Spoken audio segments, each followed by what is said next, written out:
Vaxtınız xeyir olsun uşaqlar. İndi biz sizinlə 5-ci sinif şagirdləri üçün təbiət fənnindən kiçik summativ qiymətləndirmə 2-nin A və B variantlarının izahına başlayacağıq. Əvvəlcə A variantının izahına baxaq. Birinci sualda deyir, aşağıdakı əlamətlərin aid olduğu canlıları müəyyən edin. Deməli, əlamətlər bunlardır. Yumurta qoymaqla çoxalırlar, qanadlara malikdirlər, baş hissəsində bir cüt bozluqları olur. Bütün bu əlamətləri birləşdirən canlı hansıdır? Bəli, əlbəttə ki, həşəratlardır. İkinci sual, çiçəksiz bitkilərə aid olmayanı seçin. Çiçəksiz bitkilər, mamır çiçəksizdir, amma deyir ki, olmayanı seçin. Qıcı çiçəksizdir, şam ağacı, küknar çiçəksizdir, amma aid olmayanı soruşduğuna görə ərik ağacını götürürük.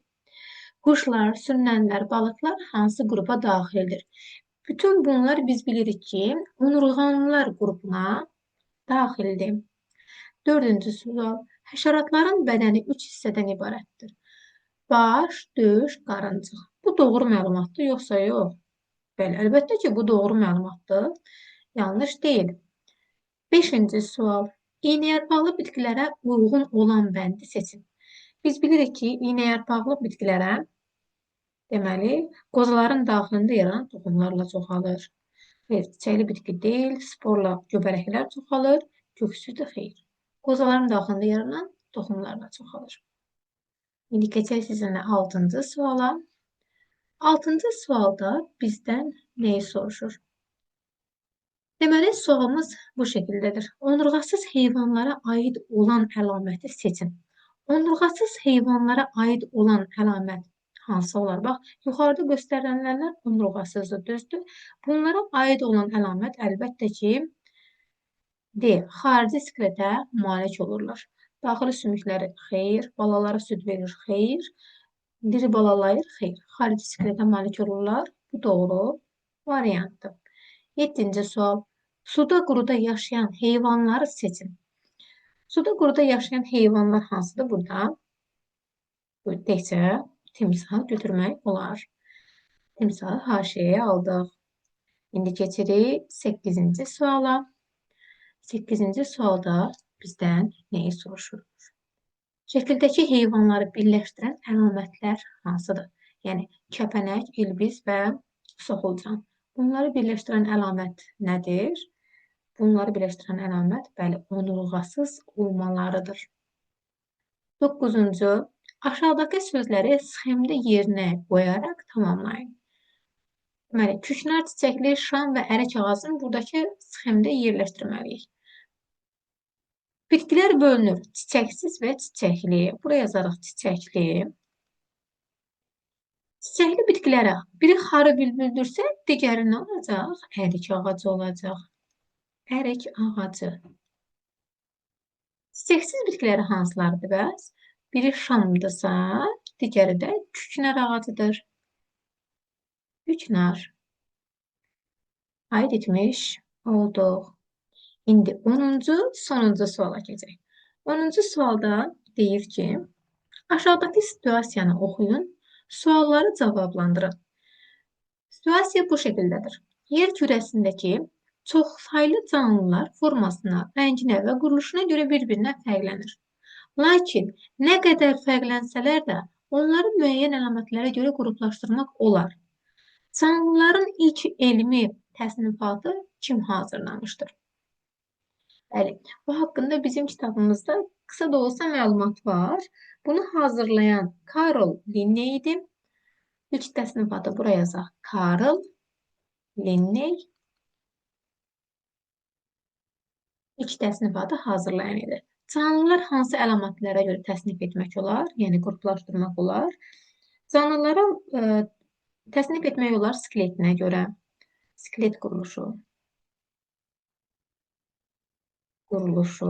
Skelet quruluşuna görə bölünür. Daxili skelet var. Xarici skelet var. Daha sonra çiçəkləri, yəni bitkilərdən götürsək, çiçəklərinə görə qruplaşdırmaq olar. Çiçəklərinə görə. Çiçəklərinə görə bölünür. Çiçəkli bitkilər var. Çiçəksiz bitkilər var. və yaxud da ki, toxumuna görə də birləşdirmək olar, qruplaşdırmaq olar. İstəyirsiniz, əlavə onu da yazaq, yaxşı. Toxumuna görə var, toxumuna görə toxumlu və sporlu. Belə, yəni bu şəkildə biz təsnif etmiş olduq. İndi keçək B variantının suallarına. B variantının suallarında nələr var? Aydınlaşdıraq. Yenə də birinci suala keçək. Birinci sualda deyir, aşağıdakı əlamətlərin aid olduğu canlıları müəyyən edin. Bədənləri pulcuqla örtülüdür. Əksəriyyəti kürük qoymaqla çoxalır. Qəzləmələri var. Artıq burada kürük sözünü eşitdikdən sonra bilirsiniz ki, bu balıqlara aiddir. Çiçəkli bitkilərə aid olanı seçin. Çiçəkli bitkilərə, çiçəkli. Mamır, qırğı, şam ağacı, küknar çiçəksizdir, amma çiçəkli ərik ağacıdır. Həşəratlar, hörümçəklər və ilbizlər hansı qrupa daxildir? Əlbəttə ki, bunlar onurğasızlar qrupuna daxildir. Quşların dişləri olmur, dimdiyə malikdirlər. Yumurta ilə çoxalırlar. Doğru məlumatdır, yoxsa yanlış? Əlbəttə ki, doğru məlumatdır. 5-ci sual. İynəyarpaqlı bitkilərə uyğun olan bəndi seçin. Biz bilirik ki, iynəyarpaqlı bitkilər, bəli, qozaların daxilində yaranan toxumlarla çoxalır. Çiçəkli bitki deyil, köksüz deyil, sporla çoxalmır. Sporla göbələklər çoxalır. Daha sonra 6-cı suala baxaq. 6-cı sualda deyir, məməli heyvanlara aid əlamətlərin altından xətt çəkin. Deməli, məməli heyvanlara aid olanlar hansılar olacaq? Bəli, balalarını südlə bəsləyirlər. Bunu aid etmək olar. Diri balalayırlar. Bunu da aid etmək olar.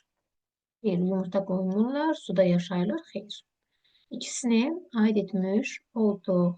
İkinci sualda siz deyə bilərsiniz ki, bəs balina da məməli heyvandır, suda yaşayır, onu götürmədik. Biz buradakı şəkildəki məməli heyvanlardan söhbət gedir. Sırf bunlar haqqında danışırıq ki, bunları birləşdirən xüsusiyyətlər hansılardır?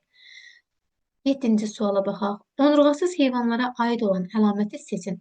Onurğasız heyvanlar, bəli, daxili sümük skeleti var, xeyr. Balalarını südlə bəsləyirlər. Bu da doğru deyil. Digər variantlara baxaq indi. C və D variantında nələr var? C variantında deyir ki, əsasən diri balalayır. Xeyr, bu da doğru deyil. Xarici skeletə malikdir. Bəli, bax, bu doğrudur. 8-ci sual. Şəkildəki heyvanların ortaq cəhəti nədir? Yenə də burada görürük ki, bunlar hamısı onurğasız heyvanlar qrupudur. Buna görə də aid etdik C variantına. Yenə də bayaqki sxemləndir. Aşağıdakı sözləri sxemdə uyğun qrafalara yazın. Çiçəkli, mamır, qırğı. Bitkilər bölünür çiçəksiz və çiçəkli bitkilərə. Çiçəkli bitkilər xarı bülbül və ərik ağacı, çiçəksiz bitkilərə isə hansılar aiddir? Mamır və qırğı. Mamır və qırğı aid olur.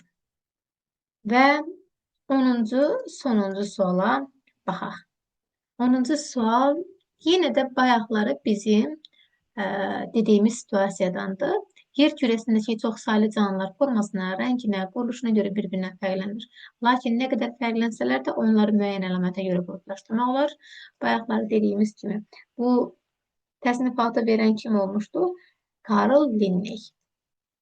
Karl Linney. Bəs necə təsnif etmişdim? Skeletinə görə bölə bilərik. Skeletinə görə bölünür daxili, xarici və yaxud da ki, çiçəyinə görə bölə bilərik ki, çiçəkli və çiçəksiz. Yəni, bu şəkildə təsnif edə bilərik. Bu qədər uşaqlar. Sağ olun.